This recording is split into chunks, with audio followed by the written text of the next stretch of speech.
Having the pressure of a professional tennis player can be pretty overwhelming. So what did a tennis prodigy reveal that has inspired many of her fans? Plus, what did Benoit Paire say in his rant about the ATP? And who will be sitting out at Wimbledon? Stay tuned to find out all of that and much more. First up, confessions. Even these days, it's not easy being open about mental health, and that's especially true if you are in the spotlight of fame. But an Australian up-and-coming tennis star has opened up about how close she came to ending it all. Destiny Aiava is a rising star in the Australian tennis world who has big ambitions. She's currently world number 463 and slowly moving up in the rankings, but she hasn't always been at her best. In a post on social media, Aiava revealed that she had come heartbreakingly close to not being here today. She said that on the eve of Easter, she was standing on the side of a bridge ready to jump off. But fortunately for her, 3 strangers intervened and dragged her back from the edge. It's thanks to them that she is alive today, and she can now appreciate that she is glad her life didn't end that night. Aiava continued to say that there were people in her life that made her feel unworthy of being loved, and that she has now found the strength to move forwards herself. Another professional tennis player responded to Aiava's story on social media and thanked her for still being here for your family, friends, and fans, and all those who look up to you as an inspiration. Aiava is just 22 years old, but has already won 4 singles titles and 3 doubles titles. She made it to the 3rd round of Wimbledon in 2017, and by all indication has a long, successful career ahead of her. Next, Tonga. Aiava is just at the beginning of her tennis career, and it can be a very emotional time, but it's just as emotional on the other end. One of the most popular tennis stars in the world, as he was knocked out of Roland Garros, Jo-Wilfried Tsonga had an emotional farewell to the tennis world. He clearly had the support of the crowd and gave them a night to remember. It was a hard-fought battle that he finally lost in 4 sets, with 2 of them going to tiebreakers. But Tsonga said that he couldn't have asked for something better. The Frenchman peaked at world number 5 in 2012 and racked up 18 titles throughout his career. Tsonga is one of the few players to have beaten all of the big 4 at least once. He is a 2-time semi-finalist at both the French Open and Wimbledon, plus he made it to the finals of the Australian Open in 2008, where he lost to Novak Djokovic. But Tsonga was nothing but a winner in his final professional match. He said that he left everything on the court, and it was clear. He was in tears by the end of the night, surrounded by his family and entourage, who all watched a video montage featuring players like Federer, Nadal, and Murray, all wishing him the best for the future. Why is Benoit Paire calling the ATP unfair, and why were the crowd booing Djokovic at the French Open? Don't go anywhere, because all of that is coming up next. While Tsonga was retiring, another Frenchman was venting his anger at the ATP. Benoit Paire is infamous for his on-court outbursts. He's been professional for 15 years, and you'd think that this would make you mature. But if you watch any tennis fights compilation, you are likely to see Paire. He throws water bottles, breaks tennis rackets, yells at the umpire, and sometimes flat out refuses to play. Come to think of it, he reminds us a lot of Nick Kyrgios. And recently, he's had plenty to say about the Wimbledon controversy. After the organizers of Wimbledon decided to ban athletes from Russia and Belarus, the ATP responded by removing ranking points from the tournament. That means that none of the men players competing at Wimbledon will earn any points toward their rankings. And it also means that the world number 2, Daniel Medvedev, will likely become the new world number 1. That's because ATP rankings are based on the previous 12 months, and if Novak Djokovic is unable to earn the 2,000 points from Wimbledon that he did last year, Medvedev will have more points than him. Benoit Paire has said, "I want to know if ATP wants to defend players or Russia. I'm sorry for Russia and Russians, but they are the ones causing trouble." The Frenchman thinks that it's unfair to the rest of the players on the tour that they will be unable to earn points. And since he got knocked out by a Belarusian player at the French Open,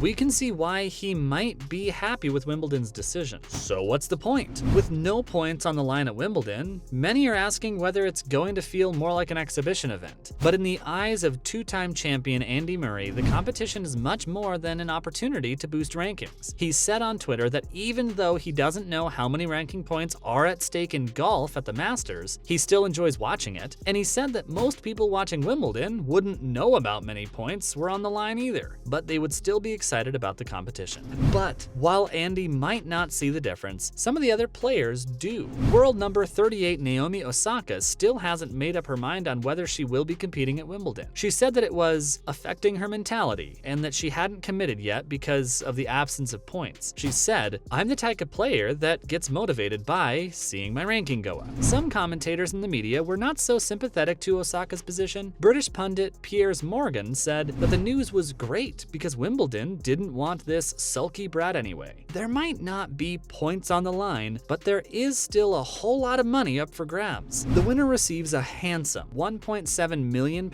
second place gets £900,000, and even for a first-round performance, players walk away with $8,500. I don't know about them, but that's enough motivation for me. At the center of the Wimbledon debate is Novak Djokovic. He is the player who stands to lose his #1 title to Medvedev. So what does he have to say about it? Actually, he has defended the ATP's decision to remove ranking points. He said that he was happy that the ATP was standing up to Wimbledon's decision and showing the organizers that there would be consequences for discriminating against players. Earlier, he called Wimbledon's ban on Russian and Belarusian players a mistake and said that they didn't consult any of the players. He described it as a lose-lose situation for everyone. But at least Djokovic will be able to play at Wimbledon. The AELTC, the organization that manages Wimbledon, has confirmed that vaccination against COVID-19 will not be required for players this year. That must come as a relief for Djokovic, who spent 5 days in detention when he failed to produce the mandatory vaccination certificate required by the Australian government. It was a disaster that made a worldwide news and ended when he was kicked out of the country and missed the Australian Open. That was a big blow for the Serbian, who has won the tournament 9 times and always enjoys his time there.